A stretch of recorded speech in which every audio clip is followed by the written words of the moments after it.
ನಾಯಿ ಅಪ್ಪೋ ದೂರ ಇರಪ್ಪೋ ದೂರ ಇರಪ್ಪ ಹಾಯ್ ಎಲ್ರಿಗೂ ನಮಸ್ಕಾರ. ನಾನು ನಮ್ಮ ಗುಂಡ ಇವತ್ತು ಚಪಾತಿ ಬೆಂಡೆಕಾಯಿನ ಮಾಡ್ತಾ ಇದ್ದೀವಿ. ನಾವು ಬೆಂಡೆಕಾಯಿನ ಹೇಗೆ ಮಾಡ್ತೀವಿ ಅಂತ ನೀವು ನೋಡ್ತೀರಾ? ನನಗೆ ಕಷ್ಟ ಆಗುತ್ತೆ ಅಂತ ನಮ್ಮ ಗುಂಡ ಸ್ವಲ್ಪ ನಂಗೆ ಹೆಲ್ಪ್ ಮಾಡ್ತಾನಂತೆ, ಅದಕ್ಕೆ ನಾವಿಬ್ರು ಸೇರಿ ಬೆಂಡೆಕಾಯಿನ ಮಾಡ್ತಾ ಇದ್ದೀವಿ. ನಾವೆಲ್ಲದಕ್ಕೂ ಜಾಸ್ತಿ ಯೂಸ್ ಮಾಡೋದು ರೊಟ್ಟಿ ಹಂಚು. ಅದಕ್ಕೆ ರೊಟ್ಟಿ ಹಂಚಿನ ಮೇಲೆ ನಾನು ಬೆಂಡೆಕಾಯಿನ ಹುರ್ಕೊಂತಾ ಇದ್ದೀನಿ.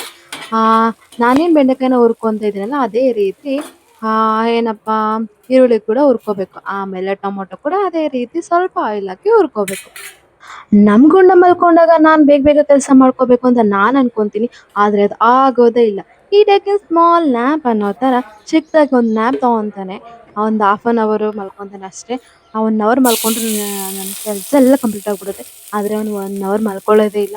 ಒಂದು ಕೆಲಸ ಕೂಡ ನಂದು ಕಂಪ್ಲೀಟ್ ಆಗಿರಲ್ಲ. ಅಷ್ಟೊತ್ತಿಗೆ ಎದ್ದು ಕೂತಿರ್ತಾನೆ ನಮ್ಮ ಗುಂಡ. ನಮ್ಮ ಗುಂಡನ ಅಡುಗೆ ಮನೆ ಕರ್ಕೊಂಡು ಹೋಗೋಕೆ ಭಯ ಆಗುತ್ತೆ. ಯಾಕೆ ಅಂತಂದರೆ ಅವ್ನ ಕೈ ಸುಮ್ಮನೆ ಇರಲ್ಲ. ನಾನು ಒಂದು ಕೆಲಸ ಮಾಡ್ತಿರ್ತೀನಿ, ಅವನೇ ಬೇರೆ ಕೆಲಸನ ಸ್ಟಾರ್ಟ್ ಮಾಡಿಬಿಟ್ಟಿರ್ತಾನೆ. ಅದೇ ದೊಡ್ಡ ಕಷ್ಟ ನಮ್ಮ ಗುಂಡನಿಂದ. ಹಾಗೋ ಹೀಗೋ ಮಾಡಿ ನಾನೇ ನಮ್ಮ ಗುಂಡ ಬೆಂಡೆಕಾಯಿ ಅಂತೂ ಮಾಡಿ ಮುಗಿಸಿದ್ವಿ. ಈಗ ನಮ್ಮ ಗುಂಡ ಚೆನ್ನಾಗಿ ಮಲ್ಕೊಬಿಟ್ಟಿದ್ದಾನೆ. ಮಲ್ಕೊಂಡಾಗ ನಾನು ಇದ್ದು ಕಲಸಿ ಚಪಾತಿನ ಮಾಡ್ತೀನಿ. ಅವ್ನು ಮಲ್ಕೊಂಡು ಅವ್ನು ನಿದ್ದೆ ಆಗೋಷ್ಟರಲ್ಲಿ ನಾನು ಚಪಾತಿ ಮಾಡಿ ಎಲ್ಲ ಕೆಲಸ ಮಾಡಿ ಬಿಸಾಕ್ಬೇಕು ಅಂತ ನಾನು ಅನ್ಕೊಂತಾ ಇದ್ದೀನಿ. ಆದರೆ ಏನಾಗುತ್ತೆ ಅಂತ ಗೊತ್ತಿಲ್ಲ. ಹೇಳ್ಬೇಕು ಅಂದ್ರೆ ಒಬ್ಬೊಬ್ಬರ ಮನೆಯಲ್ಲಿ ಒಂದೊಂದ್ ತರ ಅಡಿಗೆ ಇರುತ್ತೆ. ಒಬ್ರ ಮನೇಲಿ ಇರೋ ತರ ಇನ್ನೊಬ್ರ ಮನೇಲಿ ಮಾಡೋದೇ ಇಲ್ಲ. ತುಂಬಾ ಡಿಫ್ರೆಂಟ್ ಆಗಿರುತ್ತೆ. ಇನ್ನೊಂದೇನಪ್ಪಾ ಅಂತಂದ್ರೆ ನಮ್ಮಮ್ಮ ಅವರ ಮನೇಲೂ ಕೂಡ ಆ ನಾವು ಈ ತರ ಮಾಡೋದೇ ಇಲ್ಲ. ನಾನು ಇಲ್ಲಿ ಬಂದ್ಮೇಲೆ ಈ ತರ ಬೆಂಡೆಕಾಯಿ ಮಾಡೋದು ಕಲ್ತ್ಕೊಂಡೆ.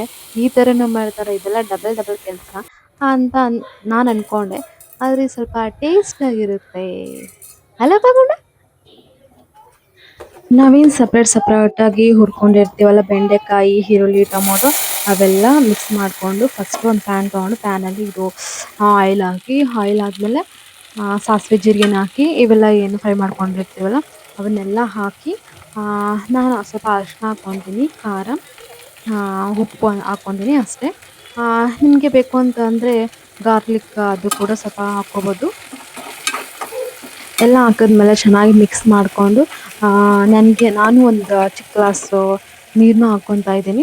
ಸ್ವಲ್ಪ ನನಗೆ ಗೊಜ್ಜು ಥರ ಇದ್ದರೆ ಸ್ವಲ್ಪ ಚೆನ್ನಾಗಿ. ನಮ್ಮ ಗುಂಡ ನಿದ್ದೆ ಆಗೋಷ್ಟರಲ್ಲಿ ಹೇಳಿದ್ನಲ್ಲ ಎಲ್ಲ ಕೆಲಸನೂ ಮಾಡಿ ಮುಗಿಸ್ಬೇಕು ಅಂತ. ಅದಕ್ಕೆ ಬೆಂಡೆಕಾಯಿ ಅಂತೂ ಆಯಿತು. ನೆಕ್ಸ್ಟು ಚಪಾತಿ ಇಟ್ಟು ಕಲಸಿ ಇಡ್ತೀನಿ.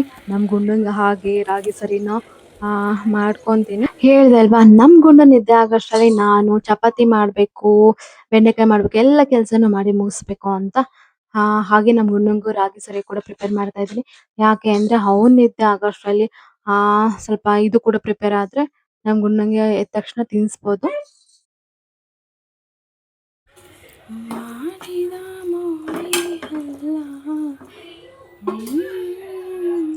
ಈ ಚಪಾತಿ ಬೆಂಡೆಕಾಯಿ ಅಂತೂ ಪ್ರಿಪೇರ್ ಮಾಡ್ಬಿಟ್ಟೆ ನಮ್ಮ ಗುಂಡ ಹೇಳೋಷ್ಟರಲ್ಲಿ. ಚಪಾತಿ ಬೆಂಡೆಕಾಯಿ ಅಂತೂ ಸೂಪರ್ ಆಗಿತ್ತು. ಕೆಲಸ ಎಲ್ಲ ಆದ್ಮೇಲೆ ಟಿವಿ ನೋಡ್ತಾ ನೆಮ್ಮದಿಯಾಗಿ ಊಟ ಮಾಡಿದ್ರೆ ಆಹಾ ಎಷ್ಟು ಚೆನ್ನಾಗಿರುತ್ತಲ್ವಾ. ನನಗೆ ಆ ಥರ ಊಟ ಮಾಡೋದಂದ್ರೆ ತುಂಬಾ ಇಷ್ಟ.